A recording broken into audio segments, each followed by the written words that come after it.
Hello everyone, welcome. Welcome to the official Youth Enterprise Program, a virtual event headed by our school. I am very excited to have all of you here and I am looking forward for the conversations that we're going to have today. But before that, I would like to remind you all that this is a safe place, a place for no judgments. You are all free to ask questions here. Joining us today is a superwoman and an amazing visionary. Her love for helping young adults like you to build your public speaking confidence is what makes her special. She believes that the distance between you and your dreams is just one communication away. As you listen to her words, you will notice the power in your own voice. She will be sharing her top stories and tips to help you in your next presentation and interviews.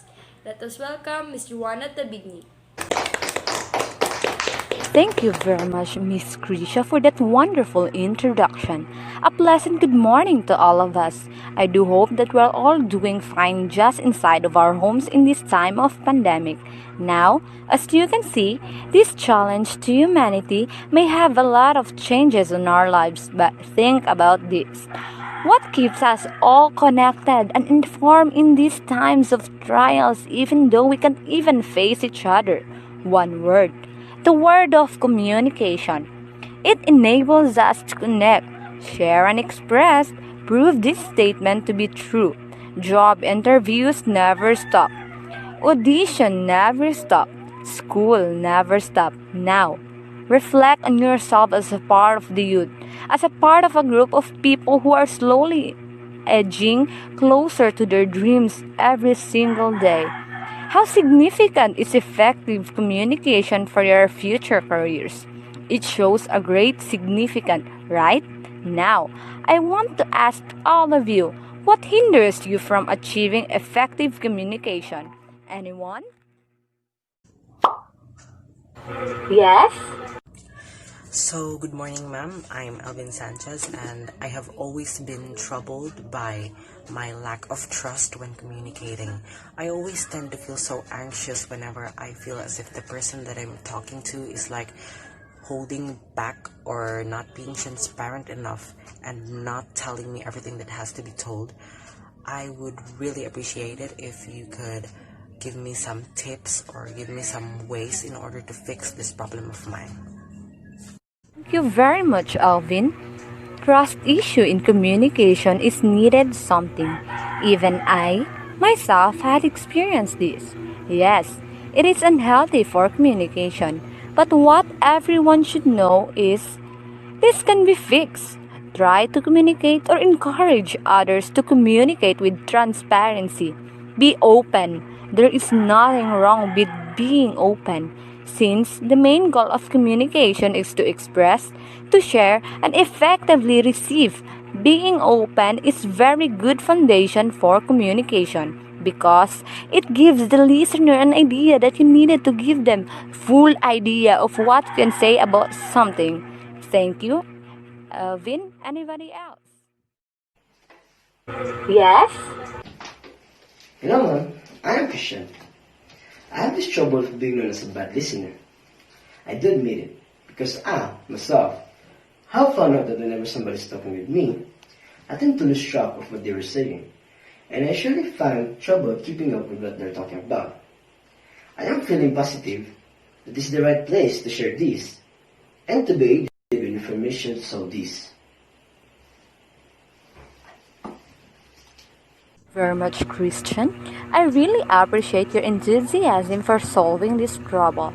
As you can see, communication is not just giving or telling information, receiving something to be received. Now, if the giver of information effectively tries to share thoughts to someone, but the receiver is not able to process these thoughts successfully, do we still consider it as effective communication? No, right. Now, to help you with the trouble, let me share these 3 steps. The first is to listen to learn, not to be polite. Does anyone have idea about this? Yes? For me, this talks about the importance of listening to be able to comprehend and know something about it. And not just to listen in order to make that person feel respected. It is also good to show respect to someone who is conversing with us. But this listening should also come with understanding in order to make our conversation to be considered as effective communication. Excellent! Thank you very much, Miss Azel. That was the point of step number one.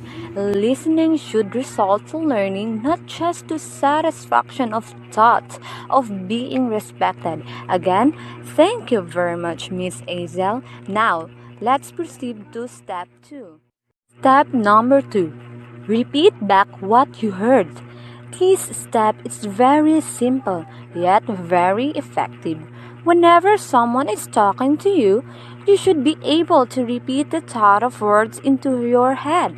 In this way, we can fully examine and uncover the thought behind the words, phrases, and its sentences.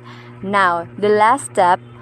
What until someone is doing talking before you respond? Now, why do you think in this step significant? Anyone? Yes? On my own understanding, I believe that what makes this step significant is the thought that if we wait for someone to be done talking before responding, it promotes respect and at the same time, it enables us to have more time to fully understand the thoughts behind the speaker's words. We could never know the true thought of what the speaker is trying to say if every now and then we interrupt the process of their sharing and information. Wow, I am very much impressed by all of you. My audiences are very enthusiastic. When these discussions are very participative. Thank you very much, Mr. Daniel. That was an excellent explanation, and I hope everyone also received the information shared from that statement. Thank you very much, Mr. Daniel. Now, those were the three steps to help Mr. Christian to become a good listener. I hope everyone have learned something from these three steps. Now, anybody else want to share their troubles that hinder themselves to achieve effective communication? Yes? Hi ma'am, good morning. My name is Giovanni.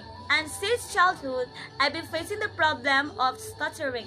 It greatly reduces my confidence and it makes me very sad, knowing that it serves as an obstacle to effective communication. I would be very grateful if you could give me some advice to fix this problem. Okay, none of you may have not known this, but I actually suffered from the same problem as you, Miss Giovanni, on my younger days. Just like you, stuttering became one of my major obstacles in life, but I did not give up, and you should too. I enrolled on speech classes to solve this problem, and it really paid back. The formerly great obstacle that I was facing became nothing but a part of my past struggles. From a girl who stutters and with poor confidence, I became who I wanted to be by defying the limits of my mind. I am now a motivational speaker. As you can see, I am very glad that you shared your thoughts, Miss Giovanni, because somewhere out there, there is still someone who is doubting his or her confidence because of struggles they are facing now. Now, I want you all to remember what I'm about to tell you. Self-confidence is a superpower. Once you start believing in yourself, the magic starts happening. Thank you very much and good morning. Wow, that was indeed an amazing and informative speech. Miss Joanna, we are so grateful and honored to have you with us today. Once again, Miss Joanna Tabigni.